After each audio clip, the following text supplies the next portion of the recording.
의석을 정돈하여 주시기 바랍니다. 성원이 되었으므로 제323회 대구광역시의회 임시회 제2차 본회의를 개의하겠습니다. 그럼 의사일정 제1항 시정에 관한 질문의 건을 상정합니다. 오늘 시정 질문을 하실 의원님은 윤건건 의원님 한 분으로 1문 1답 방식으로 신청하셨습니다. 1문 1답 방식은 보충 질문 없이 질문과 답변 시간을 포함하여 50분 이내로 실시합니다. 질문서를 제출하신 의원님의 질문과 답변이 종료된 후에는 동료 의원님들께서 보충 질문을 할 수 있는 기회를 드리도록 하겠습니다. 질문하시는 의원님께서는 질문 시간을 잘 지켜주시고 관계 공무원께서는 의원님의 질문에 성실하고 분명하게 요약하여 답변하여 주시기를 당부드립니다. 그럼 윤건건 의원님 나오셔서 질문해 주시기 바랍니다. 존경하는 240만 대구 시민 여러분, 안녕하십니까? 달서구 출신 윤건건 의원입니다. 특히 지난 1년 가까이 고난대행 체계 속에서도 시정이 공백이 없도록 책임을 다해 주신 김정기 시장 권한대행님과 관계 공무원 여러분께 이 자리를 빌려 감사의 말씀을 드립니다. 오늘 본 의원은 신청사 건립과 국가도시군 지정 관련하여 질문하고자 합니다. 지난 2019년 12월 22일은 시민참여단 속의 수기 과정을 통해 신청사 부지가 결정된 의미 있는 날이자 달서구의 구민의 날입니다. 권영진 전 시장님 재임 시 우리 대구는 전국 최초로 시민참여단 250명을 구성해 2박 3일간의 수기 과정을 거쳤고 그 평가 결과에 따라 신청사 부지를 확정했습니다. 이는 시민의 도시 중대한 현안에 직접 참여하고 그 결과가 정책 결정에 반영된 대표적인 수구형 공론화 사례라고 생각합니다. 이처럼 시민의 뜻으로 결정된 사업인 만큼 먼저 신청사 재원 확보와 CM 도입 계획, 대구 경북 행정통합 추진에 따른 신청사 문제, 2.28 민주화 운동의 역사성 반영, 토지거래 허가구역으로 주민피해 대책 등 신청사 건립 주요 현안에 대해 묻고자 합니다. 행정국장님 단상으로 나와주시기 바랍니다. 예, 신청사 재원 확보 CM 도입 계획에 대해서 질문을 드리겠습니다. 먼저 8기 출범 이후 신청사 건립 사업은 일시 중단과 재추진되는 과정에서 사업의 지연과 건설자재 물가 상승의 영향으로 당초 3,312억 원이 총 사업비가 현재 4,500억으로 증가되었습니다. 이제는 더 이상 일정 지연과 예산 증액을 막기 위해 철저한 공정관리가 필요하다고 생각합니다. 연도별 계획에 따르면 2027년부터 매년 1,000억에서 1,200억 원의 예산이 투입되며 시는 사업비 상당 부분을 공유재산 매각으로 충당하겠다고 밝힌 바가 있습니다. 그러나 성서행정타운과 중소기업 판매 등 주 예산 처분은 아직 실질적인 매각 단계에 진입하지 못한 것으로 파악됩니다. 국장님, 현재 공유재산 매각의 구체적인 진행 사항을 좀 짧게 답변해 주시기 바랍니다. 네, 저희들 2024년도에 시의회에 보고를 드릴 때 신청사 건립 재원 확보를 위해서 공유재산 총 23건, 약 4,200억 원 규모로 연차별로 매각을 하겠다고 보고 드린 바 있습니다. 그 이후에 공유재산 매각을 추진 중에 있고 현재까지 2건의 94억 원의 공유재산을 매각하였습니다. 최근에 부동산 경기 침체로 인해서 투자 수요가 상당히 위축된 상황이기는 합니다만 부동산 시장 동향을 지속적으로 모니터링하면서 주요 투자사들 그리고 부동산 개발 전문 회사 등을 대상으로 접촉을 가지고 있고 저희가 매각 자문도 받고 또 물건에 대한 홍보도 병행하고 있는 상황입니다. 또 뿐만 아니라 구군에서 지금 무상으로 사용 중인 시유 재산에 대해서도 무상 사용 기한 종료 이후에는 매각을 하겠다는 방침을 사전에 안내하고 매입 협의를 진행 중에 있다는 말씀을 드리겠습니다. 예, 감사합니다. 국장님, 현재 우리 대구시 채무율이 약 20% 정도가 접근하고 있죠. 근데 지방재법소장에 만약 25%가 넘게 된다면 페널티를 때문에 재원확보에 지방채 발행하기가 의존하기가 쉽지 않아 보입니다. 이러한 재정 여건과 현재 매각 속도를 감안할 때 2027년부터 본격화된 공사 집행을 차질 없이 감당할 수 있는지 생각되는데 방금 설명하신 대로 그 계획에 차질이 저는 없다고 생각해야 되는데 거기에는 어떻게 확실히 답변하실 수 있습니까? 예. 예, 방금 설명한 대로 우리가 계획된 예산 내 범위를 지금 갑자기 하지 마시고 좀 준비를 철저히 해 주시기를 다시 한번 부탁을 드리고요. 이미 총 사업비가 4,500억 수준까지 증가한 만큼 물가 상승이나 일정 지연을 위한 추가 증액을 방지할 대책도 필요해 보이는데 이 4,500억은 그 물가 상승을 비례해서 예산을 4,500억으로 한 겁니까?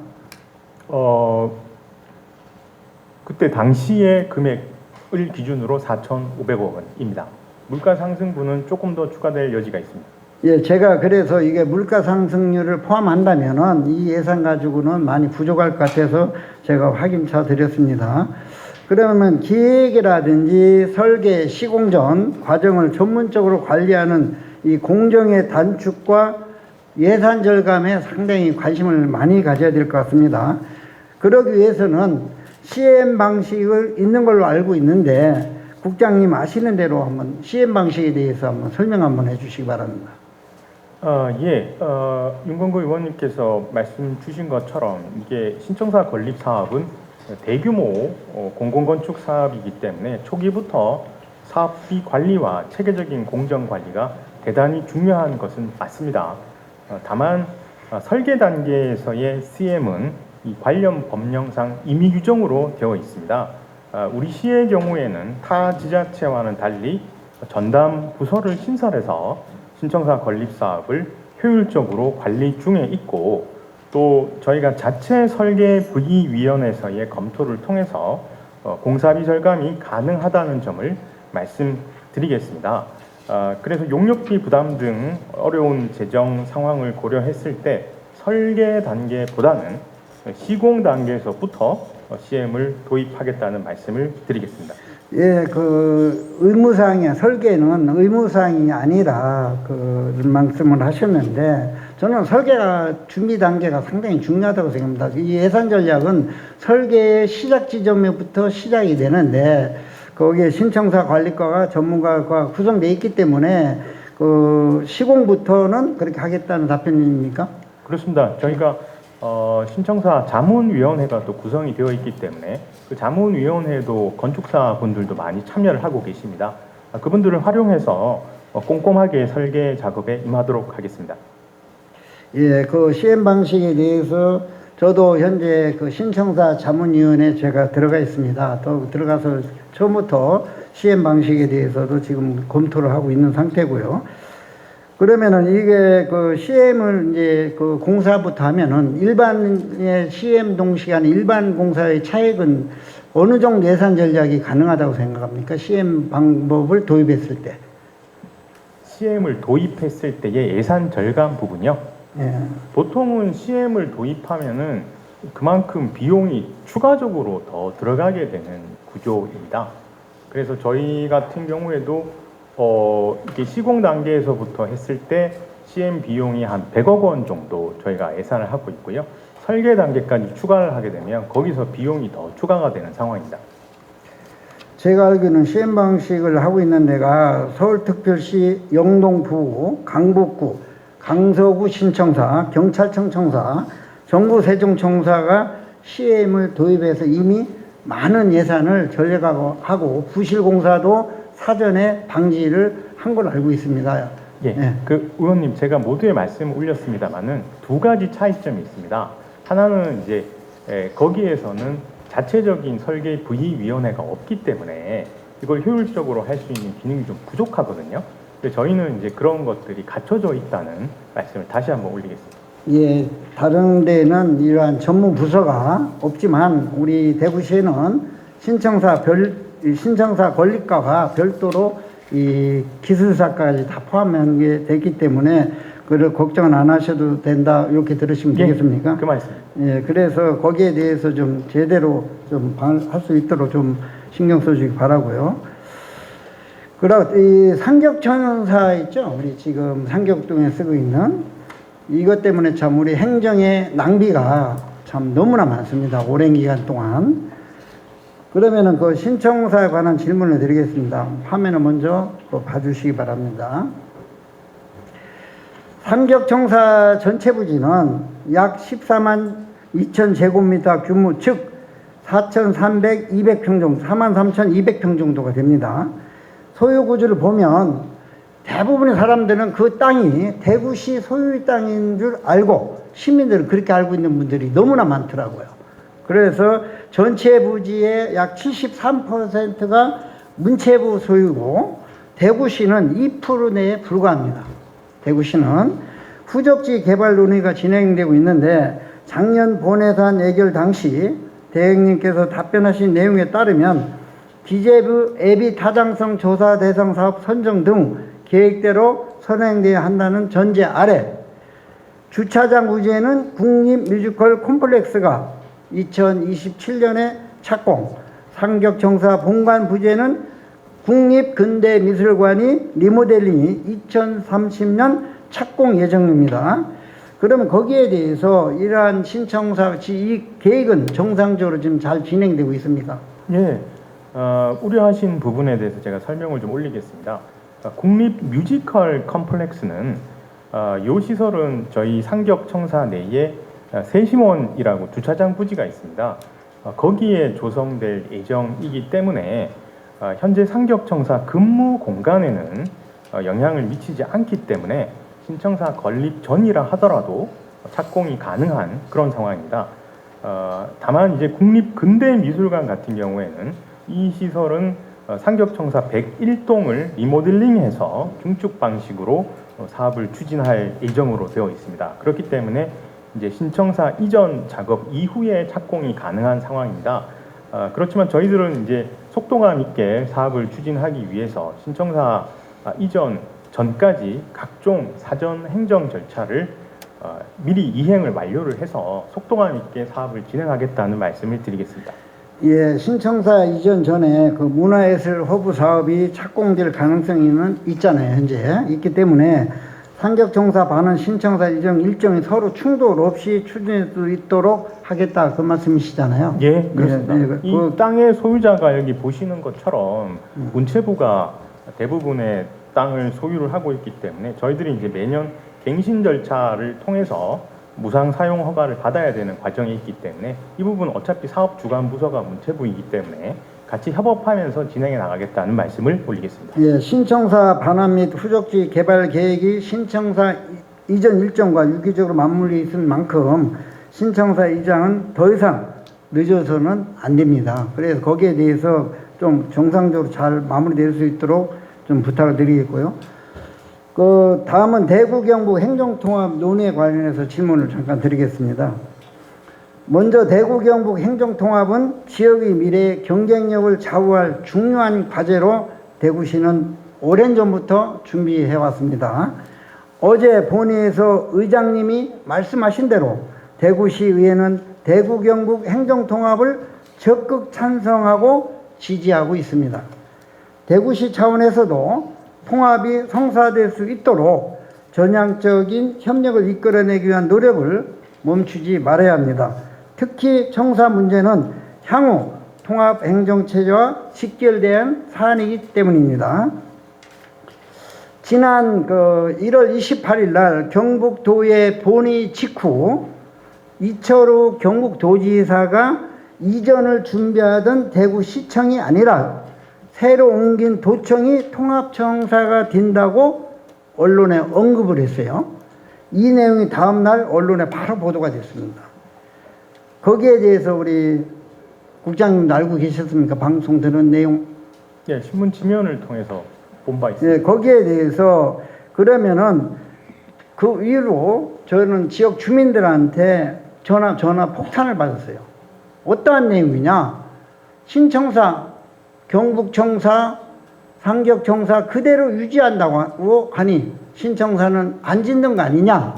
이런 얘기를 하는데 그것이 아니라고 저도 설득을 하는데 상당히 어려웠어요. 그래서 이러한 문제는 일반 시민들이 봤을 때는 그런 오해를 얼마든지 할 수가 있습니다. 이러한 언론이 났을 때는 우리 대구시가 발빠르게 그것은 도의 입장을 정확하게 좀 해서 할 필요가 있는데 우리 대구인은 거기에서 그냥 듣고 어떠한 답변도 우리가 안 한 걸로 알고 있는데. 예, 의원님, 뭐 이 부분에 대해서 우려가 있으실 수 있다고 보고요. 저희들이 준비하고 있는 행정통합특별법 상 내용에 보면 기존 대구와 경북청사를 활용하는 복수청사로 운영하겠다는 것이 기본 방향입니다. 다만 대구 경북 행정통합이 실행되더라도 기존 대구 지역의 행정 서비스는 지속되어야 하기 때문에 대구 지역을 관할하는 청사가 있어야 한다는 것이 시의 명확한 입장입니다. 또 현재 상격청사, 동임청사의 노후 문제, 협소한 여건 등을 고려했을 때 신청사 건립은 반드시 추진되어야 한다고 생각을 합니다. 예, 이렇게 우리 대구시의 입장을 시민들이 혼란하지 않도록 명확하게 발표해 주신 것에 대해서 진심으로 감사드립니다. 우리 시민들도 이렇게 집행부가 명확한 입장을 발표했기 때문에 더 이상은 거기에 대해서는 염려를 하지 않아도 된다 이 말씀이시죠? 네, 그렇습니다. 예, 우리 시민들도 그런 이해를 하시고 다시는 여기에 대해서 혼란스럽지 않았으면 좋겠습니다. 그러면 우리 통합 선제적 대비 차원에서 한번 묻겠습니다. 향후 통합의회가 신청사 부지를 올 경우를 가정한 가설계나 동선 계획을 현재 본설계에 어느 정도를 반영하고 계신지 아니면 확정 전까지는 배제한 채 청사 단독 설계만 진행 중인지 구체적인 계획을 한번 말씀해 주시기 바랍니다. 예, 의원님, 저희들은 이 행정 통합에 따른 통합의회 부분을 사전에 이미 다 대비를 했었습니다. 그래서 설계 공모 단계에서부터 수평 증축이 가능하도록 증축 예정 부지가 이미 마련이 되어 있고요. 앞으로 이제 확장성과 또 유연성을 확보하는 방향으로 계획 설계를 진행하고 있다는 말씀을 드리겠습니다. 향후에 행정 통합 진행 상황을 예의주시하면서 정책 환경 변화 등에 탄력적으로 대응해서 신청사 설계에 만전을 기하도록 하겠습니다.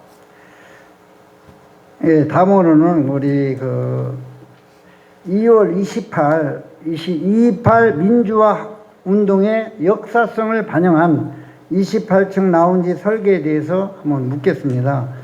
제가 여기에 우리의 228 민주화 학생은 전국 최초로 대구에서 시작을 해서 많은 젊은들에게 우리 대구의 자부심과 그만큼 젊은 청춘들이 한 거에 대해서 시민들이 많은 걸 알고 있습니다. 그런데 여기에 대해서 우리 228 민주화 운동에 대해서는 대구시가 더욱 더 관심을 갖고 이러한 행사라도 제대로 알려서 좀 해줬으면 좋겠는데, 그래서 제가 처음부터 3년 전부터 228에 대해서 알 수 있는 씹는 라운지에 대해서 우리 국장님한테도 한번 여러 차례도 한번 말씀을 드렸는데, 이 도시의 얼굴이 될 신청사에 그 역사적인 자긍심을 담는 것은 당연한 겁니다. 특히 권영진 전 시장 재임 당시 대구와 경북이 하나 되어 100만인 서명운동을 전개한 끝에 2018년 2월 28일이 국가기념일로 지정받았습니다. 또한 좋은 사례도 있습니다. 혹시 광주시청 가보셨습니까? 네. 예.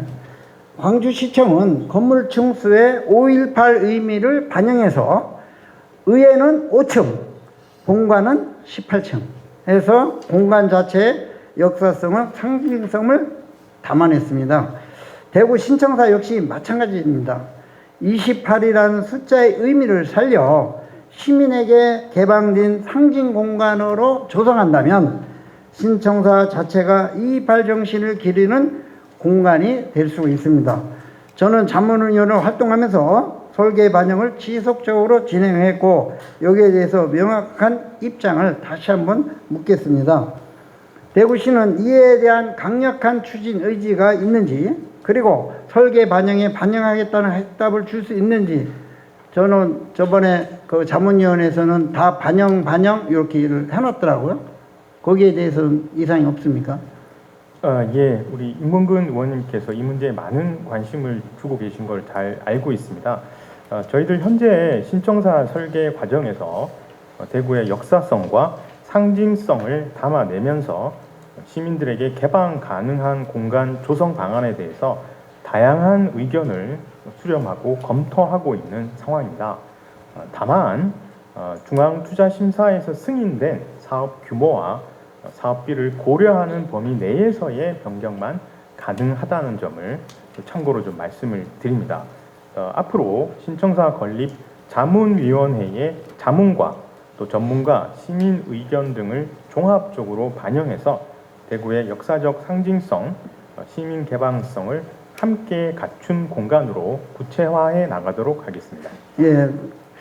아울러 시민은 누구나 그 2.28 라운지를 내 집처럼 편안하게 운영할 수 있으려면 그 1층에 그 전용 엘리베이터를 설치해서 28 라운지까지 바로 올라갈 수 있도록 그러한 계획도 갖고 계시죠? 그런 좀 디테일한 부분들에 대해서는 자문위원회 때 예. 자문위원회에 이제 많은 건축사 분들이 참여를 하고 계시니까 거기에서 예. 조금 심도 있는 논의가 이루어졌으면 하는 바람입니다. 예. 그리고 다시 우리 지역의 그 민심이 참 이 토지거래 허가구역으로 인해서 약 지금 10년 가까이 지역 주민들이 엄청난 고통을 받고 있습니다. 거기에 대해서 취소화 방안에 대해서 이 질문을 드리겠습니다. 대구시 신청사 애정지 인근 두류동, 성당동, 감산동 일원 약 1.7제곱킬로미터가 2020년 2월부터 토지거래 허가구역으로 지정되어 와 있습니다. 당초 25년 2월까지였던 지정 기간은 다시 5년을 연장해서 2030년 2월까지 연장된 상태입니다. 토지 허가구역으로 지정되면 매매 시 시군 군청 사정의 허가를 받아야 되고 실수 목적 외의 거래는 원칙적으로 불가합니다. 허가를 받아 하더라도 주거의 경우는 2년간 본인이 직접 거주해야 하고 이를 위반하면 이행강제금과 부과되는 등 재산권 행사에 많은 제약이 가해집니다. 화면을 한번 봐주시기 바랍니다. 이 거래 건수를 보시면 잘 나타나 있습니다. 거래 건수는 2022년에는 384건이 들어있습니다. 2024년에는 1년 4개 동에 8건, 24년도에는 3건으로 급감했습니다. 아예 매매가 없습니다. 투기 억제 효과가 실제로 있을지는 불확실하지만 그 과정에서 주민들이 감내했던 재산권 침해는 결코 가볍지 않습니다. 신청사 사업 지원 부담을 시민들에게 떠안고 있는 현 상황에서 토지 소유자의 재산권 침해를 취소하기 위한 방안도 필요하다고 생각합니다. 다시 검토할 의향이 있는지 아니면 여기에 대해서 토지거래 허가 구역을 해제할 의사는 없는지 한번 말씀 부탁드리겠습니다. 예, 최근 신청사 주변 지역의 거래량과 지가 변동률을 살펴보면 비교적 안정적인 흐름을 보이고 있습니다. 향후에 신청사 건립이 본격적으로 시행되는 올해 말 공사 착공 이후에 시장 상황을 면밀하게 살펴보겠습니다. 지가 상승과 또 거래 상황 등을 종합적으로 검토해서 토지거래 허가구역 해제 여부를 검토해 나가도록 하겠습니다. 네, 국장님 너무나 간단 명료하게 시민들이 잘 알아들 수 있도록 이렇게 설명한 것에 대해서 감사드립니다. 행정국장님 들어가셔도 좋습니다.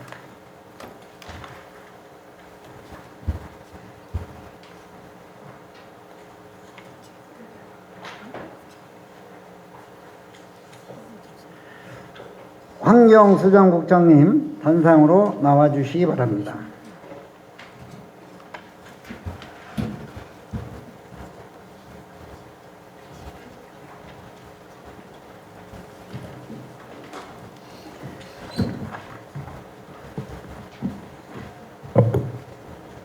네, 국장님 연일 시정 발전을 위해 쓰신 노고에 감사를 드립니다. 잘 아시다시피 작년 8월 도시공원 및 녹지 등에 관한 법률 개정으로 국가도시공원 지정 요건이 300만 제곱미터 이상에서 100만 제곱미터 이상으로 대폭 완화가 됐습니다. 이로 인해서 인천 소래습지, 부산 을숙도, 광주 중앙공원 등 여러 지자체에서 제1호 국가도시공원 타이틀을 거머쥐기 위해 사활을 걸고 경쟁하는 소리 없는 전쟁이 시작이 됐습니다. 대구 역시 두류공원 일대를 국가도시공원으로 지정받기 위해 용역을 추진하는 등 행정 절차를 본격화하고 있습니다. 그러나 과연 우리의 준비 사항이 경쟁 도시들과 견주어도 부족할 만큼 치밀하고 철저한지 면밀히 검토할 필요가 있다고 생각합니다. 질문에서 앞서 도시공원법 개정부터 사진과 같이 국회 정책 포럼, 이어서 대구시 정책 포럼까지 성공적으로 진행될 수 있도록 든든한 발판을 마련해 주신 권영진 의원님께 깊은 감사를 드립니다. 어렵게 확보한 이 기회를 놓치지 않도록 집행부에 무거운 책임을 당부드리고 바로 본론으로 들어가겠습니다. 본 의원은 그동안 국가도시공원 지정의 핵심인 수준 높은 용역의 필요성을 수차례 강조해왔습니다. 하지만 현재 대구시는 기존에 추진하고 있던 2040 공원녹지 기본계획 수립 용역에 1억 원을 얹어 국가도시공원으로 지정하는 데 필요한 여러 가지 용역들에 관한 사항들을 담으려고 구상하고 있습니다. 이에 관련하여 본 의원이 지난 1월 30일 상임위에서 질문했을 때 국장님께서는 분명히 1억 원이 추가된 것으로 충분하다고 생각하지는 않는다고 답변하셨어요. 금년 추경에 반영한 바는 적극 검토도 하겠다는 말씀도 하셨지만 현재 대구의 예산 형편상 쉽지는 않다는 말을 보고를 받았습니다. 그런 이러한 국장미에 대한 추가 예산 확보의 계획을 한번 말씀해 주시기 바랍니다. 예. 일단 의원님께서 말씀하신 대로 작년 11월에 집행잔액 1억 원을 활용해서 두류공원 국가도시공원 지정과 관련한 기본계획 타당성 조사를 지금 과업을 현재 추진 중에 있습니다. 이 과업에는 이제 앞으로 이 국가도시공원이 되기 위해서 기본 컨셉을 어떻게 만들어야 될지와 또 세부 시설에 대한 배치 계획 등을 위주로 지금 용역을 수행 중이라는 말씀을 드리겠습니다. 그리고 앞으로 지금 추가 예산과 관련해서는 국토부에서 현재 국가도시공원과 관련한 세부 공모계획이 아직 마련되어 있지는 않습니다만은 공모계획이 좀 가시화되는 시기와 연계를 해서 구체적인 마스터 플랜을 수립할 필요가 있다고 판단을 하고 있습니다. 그래서 이 마스터 플랜 수립과 관련해서 필요한 예산들은 저희가 예산부처하고 적극적으로 협조를 해서 확보를 하도록 하겠다는 말씀을 드리겠습니다. 예, 국가도시공원은 지금까지 대구시에서 관리하던 업무를 국가가 관리를 하면 관리는 다 대구시에서 하는 거 아닙니까? 예, 그렇습니다. 그래서 이제 예산 때문에 국가도시군을 지금 지정 신청하는 걸 알고 있는데 그러기 위해서는 치열한 경쟁이 있을 수밖에 없다고 저는 생각합니다.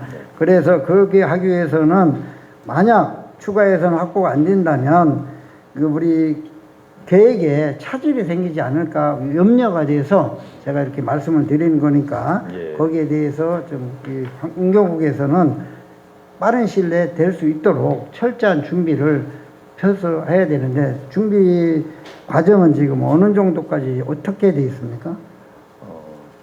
지금 저희가 이제 요 국가도시공원 지정과 관련해서 그 공모를 언제 하느냐가 가장 중요합니다. 그래서 저희가 지금 국토부를 수시로 방문해서 현재 상황을 파악 중에 있습니다. 현재 상황은 지금 작년 8월 달에 공원 녹지법이 개정이 됐고 또 시행일이 금년 8월입니다. 그래서 국토부는 현재 요 시행령이라든지 하위 법령 개정 작업에 좀 주력을 하고 있고요. 하위 법령 개정 작업이 되고 난 이후에 공모와 관련해서 구체적인 계획을 수립을 하겠다는 입장이어서 지금 금년도에는 국토부에서 공모와 관련해서 지금 구체적으로 확보한 예산이 없기 때문에 아마 공모는 내년 이후가 될 것으로 제가 보고 있기 때문에 조금 더 이제 올해 하반기 정도에 좀 더 상황을 보면서 구체적인 마스터 플랜 같은 거를 언제 정도에 지금 저희가 작성을 해야 될지 이런 것들을 국토부하고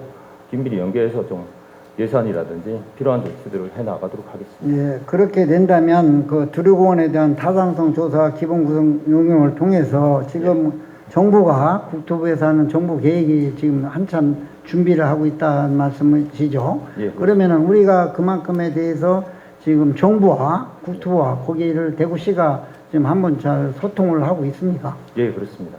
네, 그래서 가장 중요한 것은 급해서 할 것이 아니라 철저한 준비가 돼서 국토부가 하는 계획을 사전에 공유를 해서 거기에 대한 준비가 제대로 돼야만 저는 가능하다고 생각합니다. 그래서 거기에 대해서 좀 항상 좀 신경을 좀 많이 써주셔야 된다 생각을 하고요. 예, 이렇게 그렇죠. 어렵게 마련한 천재저리 골든타임을 허무하게 놓치는 것이 아닌지 좀 답답하기도 합니다. 그래서 그런 일이 발생하지 않도록 좀 국장께서는 신경을 좀 써서 대구 시민의 랜드마크의 공원이 될 수 있도록 철저한 준비를 좀 해주시기를 바라겠습니다. 예, 그렇게 하겠습니다. 예, 이어서 국가도시원 지정 조건 관련해 질문하도록 하겠습니다. 지금 현재 몇 개 광역단체가 지금 준비를 하고 있습니까? 지금 뭐 저희가 공식화되진 않았지만 조금 전에 위원님께서 말씀하신 대로 지금 부산, 인천, 광주 같은 그 3개 광역시가 저희의 경쟁 상대이자 준비를 가장 열심히 하는 단체로 파악하고 있습니다. 예, 현재 4개 광역 지자체 여러 자체에서 국가도시공원 지정을 위해서 사활을 걸고 있는 상황입니다. 이 막대한 국비가 투입해야 되는 사업인 만큼 국가재정 여건을 고려해 볼 때 동시에 지정하기 4군데를 동시에 지정하기는 쉽지 않을 것 같습니다. 예, 예산이 그래서 거기에 대해서 한두 곳 정도가 시범 운행을 하지 않겠나 이런 예상을 내봅니다. 이러한 상황에서 우리가 가장 우선적으로 그리고 철저하게 검증해야 할 사안은 바로 국가도시공원 요건이 법률에 대해 충족해야 됩니다. 그러면은 국가도시원 관련 규제가 또 엄격합니다. 일반하고 국가하고는 좀 차이가 많이 납니다. 현재 두류공원은 다른 기준은 다 충족합니다. 제가 파악을 해보니까. 그런데 그 중에 5대 시설주는 기준을 넘은 것으로 알고 있습니다. 예, 그렇습니다. 물론 법 개정 이전에 조성된 공원이기 때문에 완벽한 요건을 갖춘 타 지자들과는 경쟁하는 공모사업에서는 이 부분이 약점으로 비춰질 수 있습니다. 그 전에 해서 그것이 인정되는 게 아니거든요. 국가도시공원은 거기에 있는 거기에 추가되어 있는 것을 5대 시설물을 반드시 갖추고 신청을 해야 될 것 같은데 거기에서 우리 대구시가 어떻게 해서 이 5대 시설물을 법 위반에 되지 않게 할 계획이 있는지 답변해 주시기 바랍니다. 예. 지금 5대 시설이라고 하면 운동시설, 도서관, 문화회관, 청소년 수련시설, 노인복지관, 이렇게 이제 5가지 시설을 이야기를 하게 되고요. 현재 개정된 법률에 따르면 법적 기준이 20% 이하를 유지하도록 되어 있는데 지인은 현재 38% 수준입니다. 그래서 조금 의원님 말씀하신 대로 상당 부분을 제가 좀 낮춰야 될 상황인데 크게 지금 3가지 방식을 통해서 낮추는 방안들을 현재 검토하고 있다는 말씀드리겠습니다. 첫 번째는 공원 가장자리에 위치한 일부 시설물, 뭐 수영장이라든지 이런 시설물 같은 경우는 공원 면적에서 조금 제척을 하는 방안이 되겠습니다. 그 다음으로 공원 중심부에 있는 부분들은 제척이 어렵기 때문에 시설 중에 일부를 녹지나 조경 시설로 조금 조정하는 방안 이런 게 되겠고요. 마지막으로 지금 시설물에 대해서 전수조사를 통해서 지금 주차장이나 녹지 등 다른 용도로 사용하고 있는 부분들이 있습니다. 이런 부분들은 그 시설 면적에서 제외를 한다든지 해서 이런 3가지 방식들을 종합적으로 저희가 잘 운용을 하면 또 그리고 이 시설은 또 기존에 이용하고 있는 시민들이 있기 때문에 시민들의 또 이용 수요라든지 이런 의견 수렴을 좀 통해서 합리적인 방안을 통해서 시설물을 대폭 낮추는 방안들을 적극적으로 강구하도록 하겠습니다. 예, 국가도시군 지정을 위해서는 단 하나의 불안 요소라도 미연에 원칙적으로 방지하고 심사위원들을 설득할 수 있는 것이 관건이라고 저는 생각합니다. 예. 그래서 방금의 이 대책을 방금 자세히 말씀하셨는데 그래서 이 심사위원들의 기준에 일단 100% 맞춰야 됩니다. 100% 맞춰야 되기 때문에 거기에 대해서 좀 관심을 적극적으로 가셔야 할 필요가 있다. 이렇게 생각하는데 동의하십니까? 예, 그렇게 하겠습니다.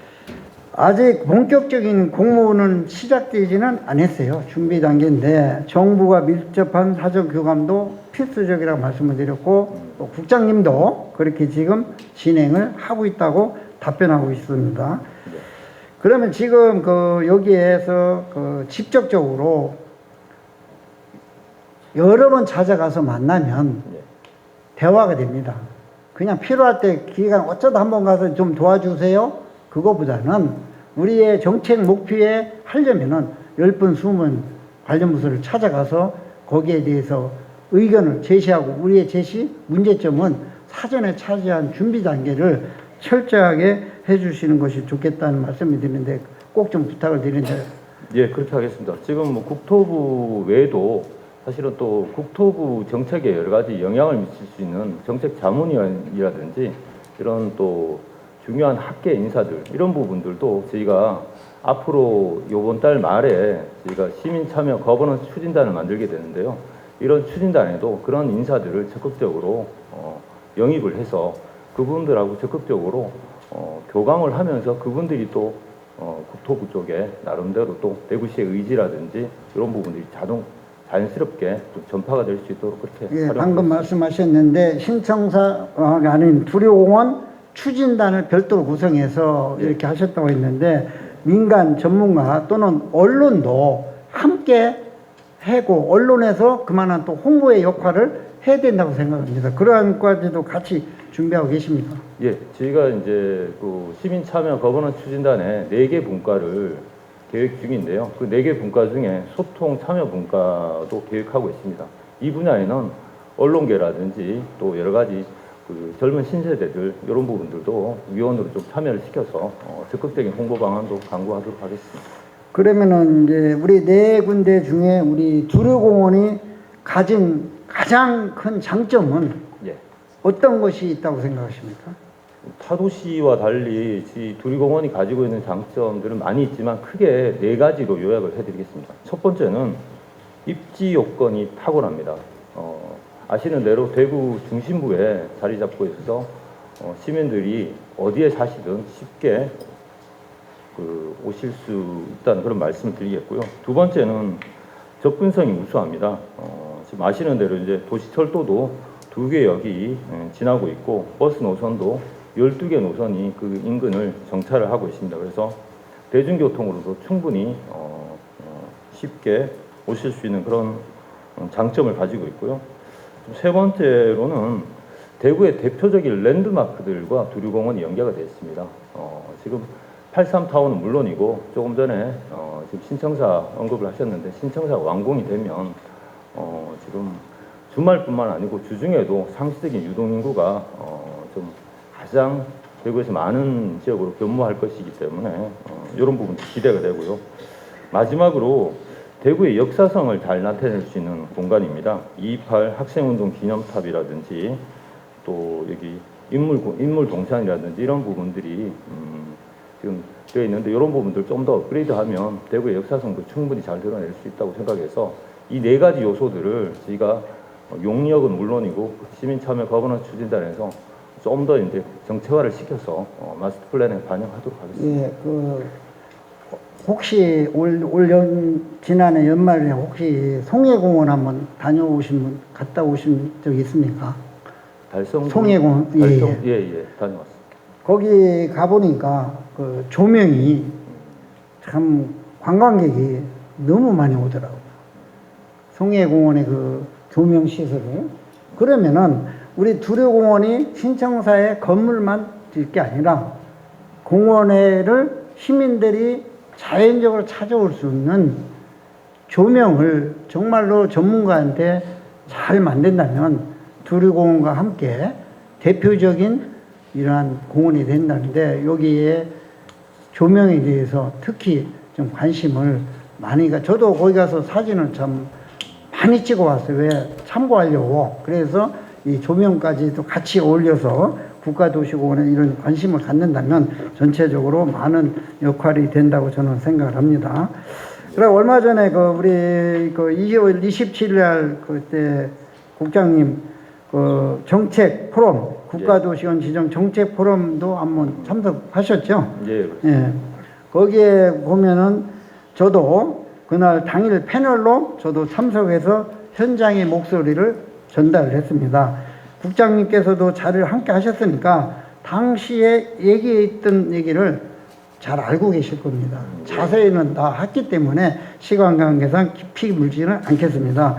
그래서 국가 포럼이라든지 이러한 것을 전문가의 제안을 우리가 정말로 참고를 해서 계획을 잘 마련해야 되는데 거기에 대한 토론에 가장 도움이 됐다면 어떠한 도움이 됐다고 생각하십니까? 지금 뭐 여러 의견이 있었지만 지금 그 좌장을 맡으셨던 그 교수님께서 어떤 특정 계층이나 특정 세대를 위한 공간이라기보다는 모두를 품을 수 있는 공간이 되어야 된다는 말씀이 인상적이었고요. 그래서 다양한 세대 또 다양한 계층들이 부담 없이 이렇게 좀 향유할 수 있는 그런 공원들이 우리 마스터 플랜에 충분히 담길 수 있도록 이렇게 우리가 세부적인 요소에서도 다 살펴보도록 하겠습니다. 시간 가장 여기까지만 제가 질문을 드리겠습니다. 좀 들어가셔도 좋습니다. 마지막으로 종합해서 권한대행께 간단하게 좀 드리겠습니다. 권한대행님 단상으로 나와주시기 바랍니다.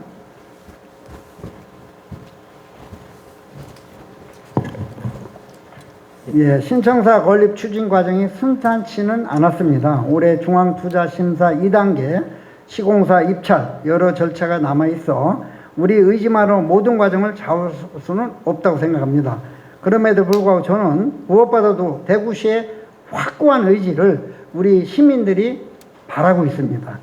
가장 중요한 것은 대행께서도 거기에 동의를 하십니까?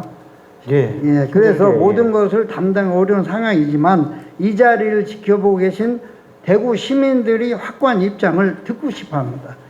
올해 대구 시민의 오랜 염원인 신청사 건립 사업이 올해 12월 착공이 가능합니까? 예, 일정상 저희가 10월까지 설계를 끝내고 행안부 2차 중투심을 조속히 마무리해서 연말 내년 초 늦어도 내년 초 착공하도록 최선의 노력을 다하겠습니다. 예, 12월에 아이고 감사합니다. 그 계획대로 꼭 12월에는 착공하도록 한다는 말씀에 대해서 감사의 말씀을 드립니다. 반드시 지켜주시기를 다시 한번 당부를 드리겠습니다.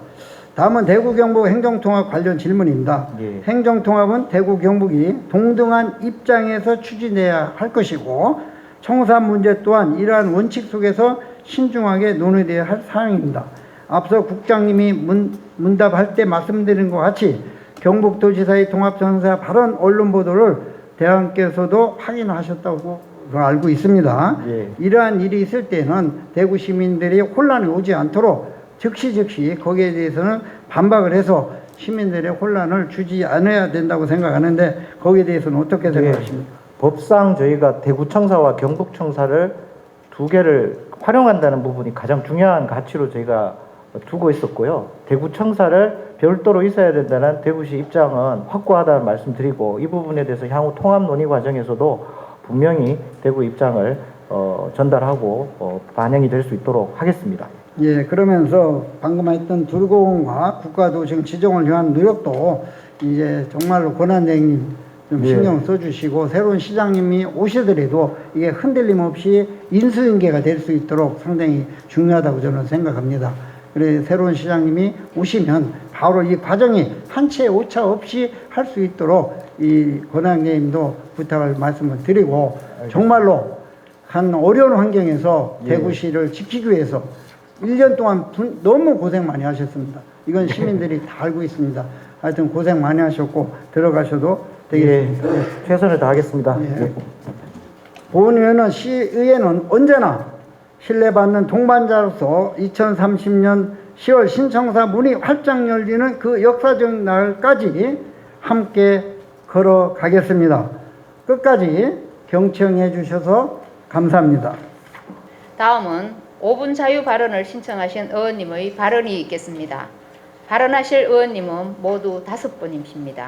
먼저 김재우 의원님 나오셔서 발언해 주시기 바랍니다.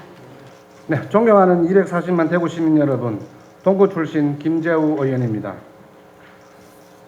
먼저 5분 자유 발언 기회를 주신 이만규 의장님과 선배 동료 의원님 여러분께 감사드립니다.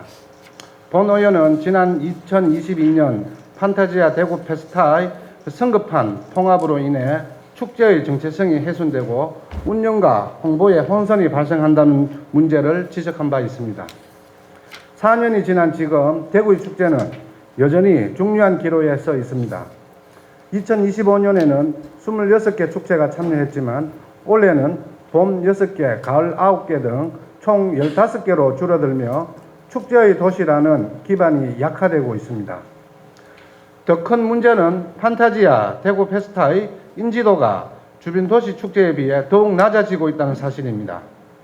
역사가 짧은 김천의 김밥축제, 구미의 라면축제는 뚜렷한 정체성과 대중적 호응을 받으며 문체부 예비축제 강력 지자체별 성장 잠재력을 가진 축제들을 예비축제로 지정하여 2년간 지원 및 평가 2026년, 27년 문화관광축제 지정심사비 문화관광축제 진입 여부 결정 목록에도 지정되며 빠르게 성장하고 있습니다.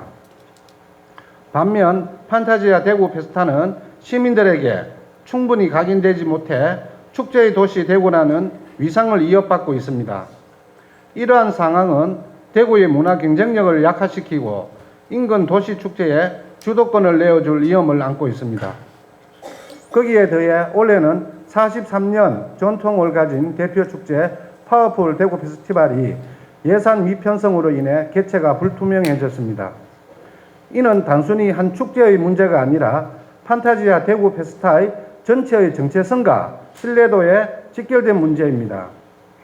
대표 축제가 흔들리면 통합 브랜드 자체가 시민들에게 설득력을 잃게 됩니다. 특히 파워풀 페스티벌은 동성로 상권 활성화에 크게 기여해온 축제로 그 전승 여부는 지역 경제와도 직결된 사항입니다. 이에 본 의원은 다음 3가지 개선 방안을 제안드립니다. 첫째, 축제 고유성을 보존하고 차별화를 강화하기 위한 새로운 전략을 마련해 주십시오. 판타지아 대구 페스타라는 통합 브랜드는 연계성을 강조해 왔지만 개별 축제의 고유성이 희석된다는 문제 제기가 계속되는 만큼 새로운 전략이 필요합니다. 대구시가 참여 의지가 부족한 개별 축제들을 단순히 통합이라는 명분 아래 의미 없이 끌고 가는 것은 아닌지 획기적으로 재점검해 주십시오.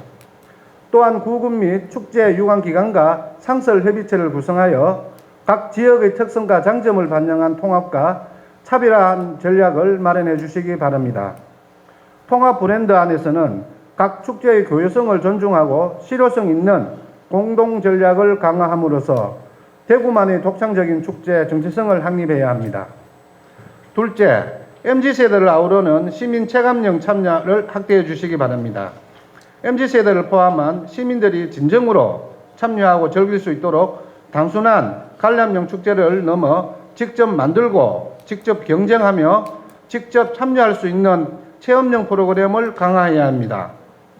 기존 자원봉사, 축제학교, 시민 퍼레이드 같은 참여 기회를 넓히는 동시에 디지털 콘텐츠와 SNS 연계 이벤트를 적극적으로 도입하여 MZ세대가 자연스럽게 몰입할 수 있는 환경을 조성해야 합니다.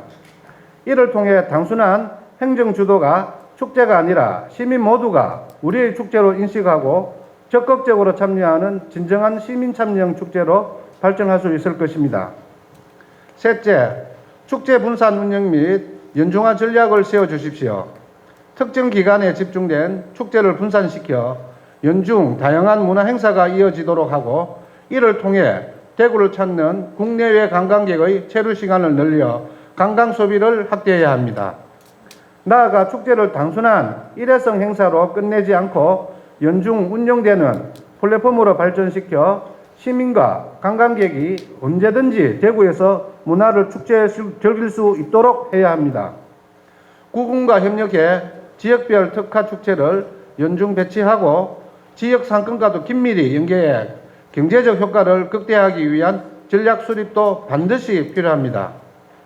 축제의 도시 대구라는 브랜드는 단순한 이벤트가 아니라 연속성과 다양성 속에서 전략적으로 구성될 때 비로소 진정한 경쟁력을 갖추게 될 것입니다. 시장 권한대행님 그리고 관계부서 공무원 여러분, 판타지아 대구 페스타가 진정한 시민 참여형 축제로 발전하기 위해서는 단순한 통합에 머물러서는 안 됩니다. 각 축제의 고유성을 살리고 시민이 체감할 수 있는 참여 기회를 확대하며 연중 다양한 축제를 분산 운영하는 전략이 필요합니다. 특히 파워풀 대구 페스티벌 같은 대표 축제의 존속은 반드시 보장되어야 합니다. 시대의 하두인 통합이라는 명분 아래 개별 요소들이 소외받지 않도록 기기를 주시기를 부탁드립니다. 이상으로 5분 자유 발언을 마치겠습니다. 경청해 주셔서 감사합니다. 존경하고 사랑하는 240만 대구 시민 여러분, 북구 출신 김지만 의원입니다. 먼저 5분 자유 발언의 기회를 주신 이만규 의장님과 선배 동료 의원 여러분께 깊은 감사를 드립니다. 오늘 저는 약 200개 지역 아동 돌봄센터에 종사하는 650여 명의 절박한 목소리를 전하고자 이 자리에 섰습니다. 한 아이를 키우려면 온 마을이 필요하다는 말이 있습니다. 그 중심에는 지역 아동 돌봄센터 종사자들이 있습니다. 이분들은 방과 후 아이들의 학습을 돕고 정서를 살피며 때로는 가정의 빈자리를 대신해 아이들의 일상과 성장을 함께 책임지고 있습니다. 아이들에게는 선생님이자 보호자이며 지역사회 돌봄에 가장 가까운 현장입니다. 최근 출생률 반등과 함께 양육 환경에 대한 사회적 관심이 높아지면서 돌봄의 중요성은 더욱 커지고 있습니다. 맞벌이 가정 증가와 돌봄 공백 문제 속에서 지역 아동센터의 역할은 단순한 보조 기능이 아니라 지역 돌봄 체계의 핵심 축으로 자리 잡고 있습니다. 그러나 현장의 현실은 이를 따라가지 못하고 있습니다. 대구의 경우 종사자 호봉 상한이 10호봉에 머물러 있어 인천, 대전의 20호봉, 광주의 17호봉과 비교하면 현저히 낮은 수준입니다. 이러한 격차는 결국 인력 유출로 이어지고 있습니다. 숙련된 인력이 다른 지역으로 떠나거나 현장을 떠나게 되면 그 피해는 고스란히 아이들에게 돌아가게 됩니다. 돌봄 현장의 안정성이 흔들리면 지역 돌봄 체계 전체가 악화될 수밖에 없습니다. 더욱 심각한 것은 운영 여건입니다. 일부 센터는 운영비 부족으로 임대료조차 감당하지 못해 후원이나 개인 부담에 의존하는 상황에 놓여 있습니다. 하지만 이마저도 쉽지 않은 게 현실입니다. 공공이 책임져야 할 돌봄이 현장의 희생으로 유지되고 있는 것입니다. 특히 대구시는 최근 유니세프로부터 아동 친화 도시 인정을 획득하며 아동 권리 보장과 건강한 성장 환경 조성을 약속했습니다. 그러나 정작 돌봄 현장의 상황은 이러한 선언과 괴리가 큽니다. 낮은 임금, 10호봉 제한, 운영비 부족이라는 구조 속에서 현장은 여전히 버티기에 급급합니다. 이러한 현실 속에서 아동 친화 도시라는 선언이 과연 현장까지 이어지고 있는지 묻지 않을 수 없습니다. 이에 본 의원은 다음과 같이 제안드립니다. 첫째, 인건비 구조의 정상화가 필요합니다.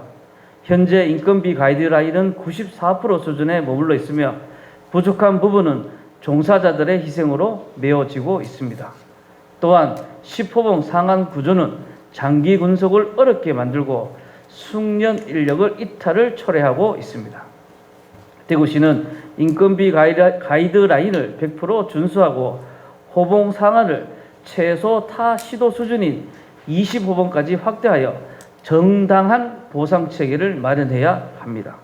둘째, 운영비에 대한 공공 책임을 강화해야 합니다. 특히 임대료와 같은 필수 비용까지 현장에 떠넘기는 구조는 더 이상 방치할 수 없습니다.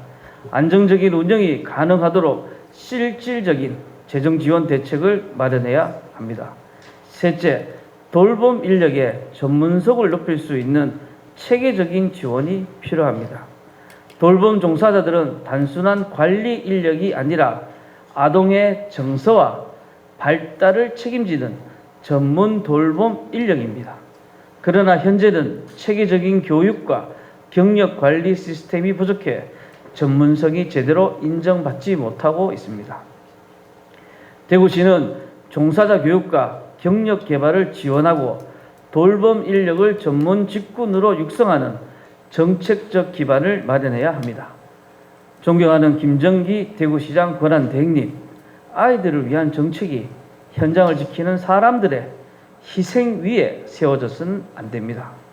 겉으로는 아동 친화 도시를 말하면서 정작 돌봄 기반을 외면하는 행정, 이는 보여주기식 정책에 불과합니다. 이제는 보여주기식 성과가 아니라 현장을 바꾸는 정책으로 책임을 다해야 할 때입니다. 대구시는 더 이상 미루지 말고 종사자 처우 개선과 운영 안정화를 위한 구체적인 대책을 즉각 마련해 주실 것을 강력히 촉구드립니다. 이상으로 5분 자유 발언을 마치겠습니다. 경청해 주셔서 감사합니다. 존경하고 사랑하는 240만 대구 시민 여러분, 안녕하십니까? 달성군 출신 손한국 의원입니다. 오늘 본 의원은 달성군이 대구시 전체를 위해 감내해온 부담과 희생, 그리고 그에 상응하는 반대급부의 필요성에 대해 말씀드리고자 합니다.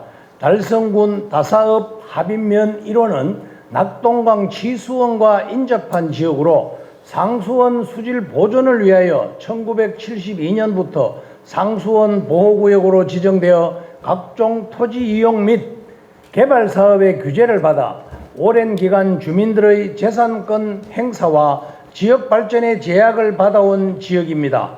여기에 더해 2023년 대구교도소가 이전하여 운영 중이며 8만 5천 평 규모의 농산물 도매시장 이전 사업이 예타를 통과하여 추진되고 있습니다. 농산물 도매시장 이전은 지역 발전의 새로운 기회가 될 수 있지만 기대도 할 수 있습니다. 한편으로는 대규모 유통시설 입지에 따라 교통 혼잡이나 생활 환경 변화 등에 대한 주민들의 우려도 함께 제기되고 있는 상황입니다. 달성군 주민들은 오랜 기간 상수원 보호구역 지정에 따라 각종 규제를 감내해왔고, 여기에 교정시설 이전과 대형 공공시설 입지까지 더해지면서 도시 기능의 부담을 함께 떠안고 있는 지역이기도 합니다. 그러나 달성군 주민들은 무엇을 얻고 있습니까? 교통 혼잡 우려, 환경 부담, 지역 이미지 훼손에 대한 걱정, 생활 환경 변화에 대한 불안은 고스란히 주민들이 감내하고 있지만 어떠한 혜택도 주민들에게 주어지고 있지는 않습니다. 대구를 위해 공동체를 위해 감내한다는 말이 공허해지지 않으려면 구조적 보상과 제도적 장치가 반드시 뒤따라야 합니다. 공동체를 위한 희생에는 그에 맞는 보상이 있어야 합니다. 본 의원은 오늘 단순한 예산 요구가 아니라 전반적인 구조를 바꾸기 위하여 다음과 같이 정책 제안을 하고자 합니다. 첫째, 대구농산물유통관리공사의 달성군 주민 우선 채용 제도화입니다. 공사는 지방공기업법에 따라 채용 세부 기준을 내규로 정할 수 있습니다. 지역 거주자에 대한 가점 여부는 제도적으로 충분히 설계 가능한 영역입니다. 실제로 혁신도시 이전 공공기관들은 지역 인재 일정 비율 채용을 의무화하고 있습니다. 도매시장 이전 이후 필요한 주차 관리, 시설 보조, 환경 안전 관리 등 현장직부터 달성군 거주자 가점을 명문화하고 용역 위탁 계약에도 지역 고용 우선 조건을 반영해야 합니다. 이는 신규 대규모 예산 없이도 가능한 구조적 보상입니다. 둘째, 교종시설 주변 지역의 지원에 제도화를 촉구합니다. 대표적인 기피시설인 발전소나 폐기물 처리시설의 경우 이미 발전소 주변 지역 지원에 관한 법률, 폐기물 처리시설 설치 촉진 및 주변 지역 지원 등에 관한 법률 등을 통해 제도적 지원 체계를 갖추고 있습니다. 그러나 교정시설은 모두가 기피하는 사실임에도 체계적 지원이 미비한 상황입니다. 현재 국회에서 관련 논의가 진행 중이지만 언제 구체화될지 장담할 수 없는 상황입니다. 대구시는 특별법 제정을 공식 건의하고 법 제정 이전이라도 종합지원 계획을 수립해 안전 인프라와 생활 SOC를 우선 확충해야 합니다. 이는 새로운 특혜가 아니라 형편의 회복입니다. 셋째, 개발제한구역 규제의 전략적 완화와 지역 전략 사업의 주민 환원입니다. 이번 도매시장 이전 사업은 대구권 개발제한구역 규제혁신 지역 전략 사업으로 선정되는 등 제도적 완화가 이루어지고 있습니다. 그렇다면 대형 공공시설에는 규제를 완화하면서 왜 주민들의 삶의 질 개선을 위한 시설은 여전히 묶어놓고 있는지 묻지 않을 수 없습니다. 개발 제한 구역 주민 지원 사업을 적극 활용하여 근린생활시설과 정주 지원 시설의 허용 범위를 확대해 규제 완화와 성과가 주민들에게 실질적으로 돌아가도록 해야 합니다. 이 문제의 본질은 단순한 시설 이전이 아닙니다. 도시 기능의 재배치와 부담의 분담 그리고 기회의 배분에 관한 문제입니다. 달성구는 대구가 반드시 필요로 하는 기능을 떠맡고 있는 지역입니다. 이제는 일방적인 희생의 지역이 아니라 상생의 모델이 되어야 합니다. 교정시설을 품은 지역이 안전과 일자리의 거점이 되고 대형 유통시설이 들어서는 지역이 지역 경제와 청년 고용의 중심이 되며 그린벨트로 묶인 지역이 규제혁신의 시범 모델로 전환되는 도시. 본 의원은 이것이 달성군의 미래상이라고 생각합니다. 달성군이 대구시와 함께 성장할 수 있도록 상생의 구조 설계를 강력히 촉구하며 5분 자유 발언을 마치겠습니다. 경청해 주셔서 감사합니다. 존경하고 사랑하는 240만 대구 시민 여러분, 안녕하십니까? 동구 출신 이재숙 의원입니다. 5분 자유 발언의 기회를 주신 이만규 의장님과 선배 동료 의원 여러분께 감사드립니다. 오늘 저는 안심 뉴타운에 유치될 신세계 프리미엄 아울렛이 지역 발전의 계기가 되기 위해 반드시 선행되어야 할 교통 인프라 개선의 필요성에 대해 말씀드리고자 합니다. 안심 뉴타운 내 구 이케아 부지에 신세계 프리미엄 아울렛 유치가 추진되면서 동구 안심 지역은 새로운 전환점을 맞이하고 있습니다. 해당 사업은 약 4만 제곱미터 부지에 고용 1,000명, 연간 600만 명 이상의 유동 인구 유입이 기대되는 대형 프로젝트입니다. 이는 단순한 상업시설을 넘어 지역경제 구조에 영향을 미칠 중대한 투자입니다. 그러나 이러한 호재가 실질적인 성과로 이어지기 위해서는 교통 인프라가 반드시 뒷받침되어야 합니다. 그러나 안타깝게도 안심 뉴타운 북편 도시계획도로는 여러 여건으로 인하여 안심 뉴타운과 면안 1단계 구간 외에는 사업 추진이 지연되어 왔습니다. 본 의원 역시 해당 도로의 필요성을 대구시에 지속적으로 제기하며 협의를 이끌어온 끝에 당초 1단계까지만 추진될 계획이던 사업을 다행히 2단계 구간 중 약 150m를 우선 시행 구간으로 공사 진행 중에 있습니다. 그럼에도 불구하고 2단계 일부 구간이 2025년 6월 최종 실효되면서 도로가 완전히 연결되지 못한 채 사실상 단절 구간으로 남게 되었습니다.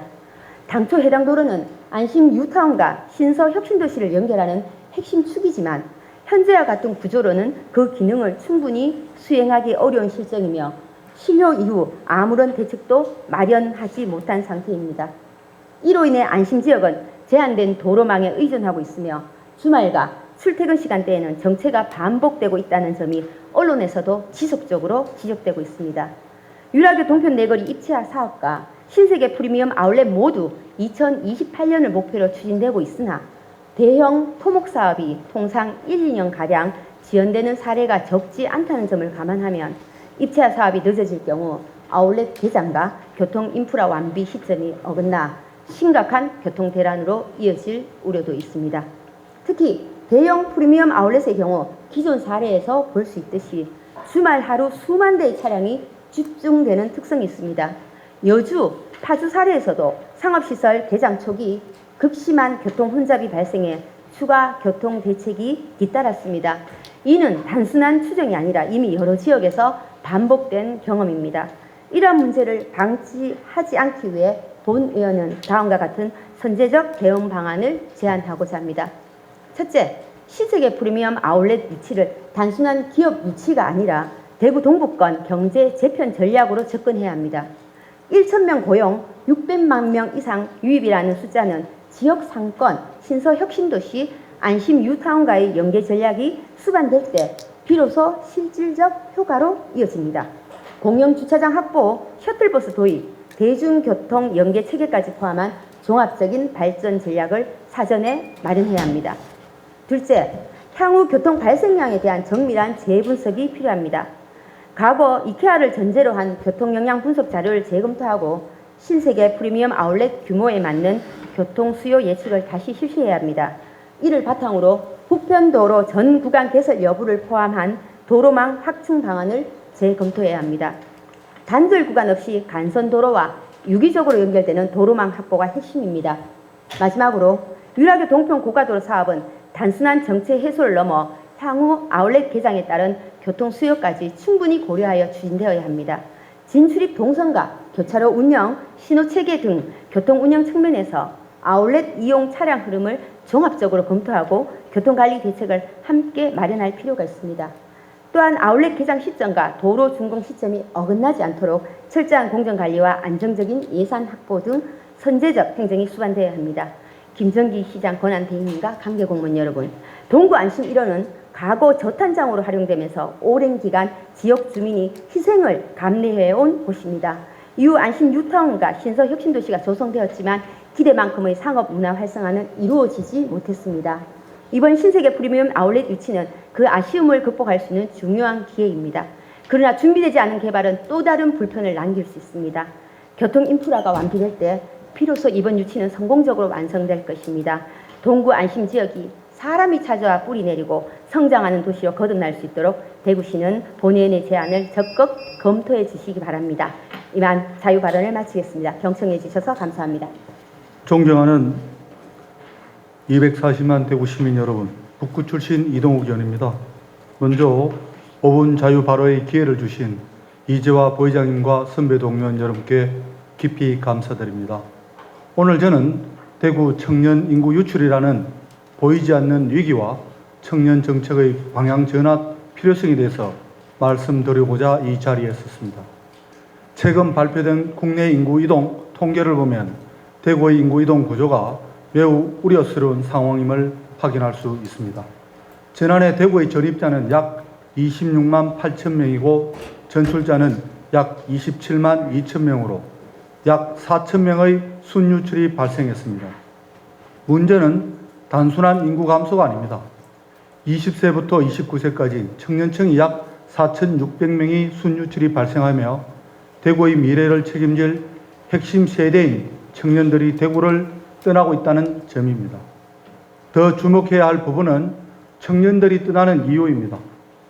통계에 따르면 청년층 전출 사유가 약 22%가 직업 때문인 것으로 나타났습니다. 결국 청년에게 있어 가장 중요한 것은 일자리와 미래의 기회입니다. 하지만 지금 대구의 청년 정책은 주거 지원, 활동 지원, 각종 프로그램 등 복지 중심 정책에 머물러 있는 것이 현실입니다. 물론 이러한 정책도 필요합니다. 그러나 분명히 말씀드립니다.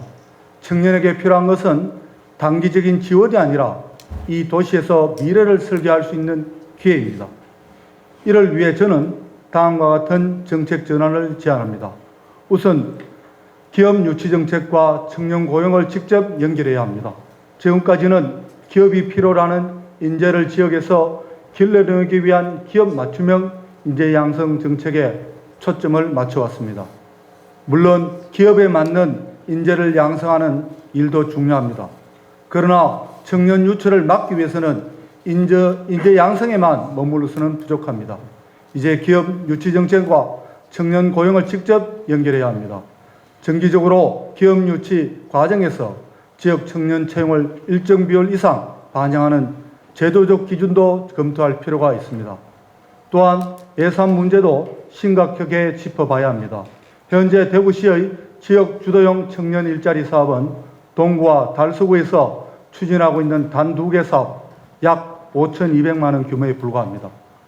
2023년 약 437억이었던 예산이 이제는 채 1억 원도 되지 않는 수준입니다. 청년들은 계속 떠나가고 있는데 이들을 위한 예산마저 사라지고 있습니다. 물론 이러한 급격한 감소가 정부가 추진해오던 지역 주도형 청년 일자리 사업의 중단에서 비롯됐다는 점은 본 의원도 잘 알고 있습니다.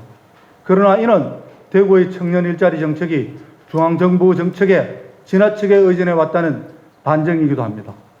청년 일자리가 중요하다고 말하면서 국비가 줄어서 국비 지원이 없어서 라는 이유로 정책을 멈춰서는 안 됩니다. 지역 청년이 머물 수 있는 양질의 일자리와 전국 대비 낮은 임금 수준을 개선할 수 있는 대구형 청년 일자리 정책과 예산을 마련하고 지속 가능한 구조를 구축해야 합니다. 마지막으로 청년 정책 추진 체계도 정비되어야 합니다. 청년 정책은 부서별로 분산해 추진하는 것이 아니라 청년 관련 부서가 정확한 컨트롤 타워 역할을 하며 정책을 총괄하고 진두지휘해야 합니다. 청년 일자리, 창업, 산업, 주거 정책이 각 부서에서 개별적으로 추진되는 구조로는 청년 유출 문제에 효과적으로 대응하기 어렵습니다. 청년 관련 부서가 중심이 되어 산업 정책과 일자리 정책, 청년 정책의 목표를 설정해 유기적으로 연결하고 전략적으로 조정해야 할 것입니다. 김정기 권항대행님, 그리고 관계 공무원 여러분, 청년 인구 유출은 단순히 통계의 문제가 아닙니다. 도시의 미래 경쟁력과 직결된 문제입니다. 청년이 떠나는 도시는 결국 기업이 떠나고 성장이 멈출 수밖에 없습니다. 이제 대구의 청년 정책은 복지 중심 정책에서 벗어나 기회 중심 정책으로 전환되어야 합니다. 청년이 버티는 도시가 아니라 가능성을 보고 선택하는 도시 대구가 되어야 합니다. 대구시의 보다 과감한 청년 정책 전환과 전략적 투자 재편을 강력히 촉구하며 이상으로 5분 자유발언을 마치겠습니다. 경청해 주셔서 감사합니다.